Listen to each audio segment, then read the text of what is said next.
तुमचेही मुलं मटकीची भाजी खायला नको म्हणत असतील ना, तर अशा पद्धतीने एकदा नक्की बनवून बघा। कढईमध्ये मी 2 पळ्या तेल टाकून घेतले।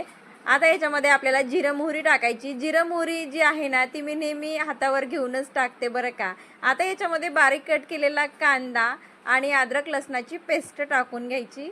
आता याच्यामध्ये बारीक चिरलेली कोथिंबीर टाकून घेतली आणि बेसिक मसाले हळद, मिरची पावडर, कांदा मसाला आणि चवीनुसार मीठ टाकायचं आणि याला व्यवस्थित परतून घ्यायचं आणि आता कट केलेला टोमॅटो टाकायचा।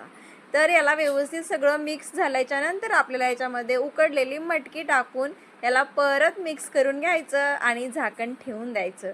तयार झालेली आहे आपली मटकीची भाजी। चला बारीक चिरलेली कोथिंबीर टाकून घेऊया आणि बाळाला जेवण वाढते। आता आवडतं की नाही काय माहिती, पण त्याने ना ही भाजी आवडीने खाल्ली आहे।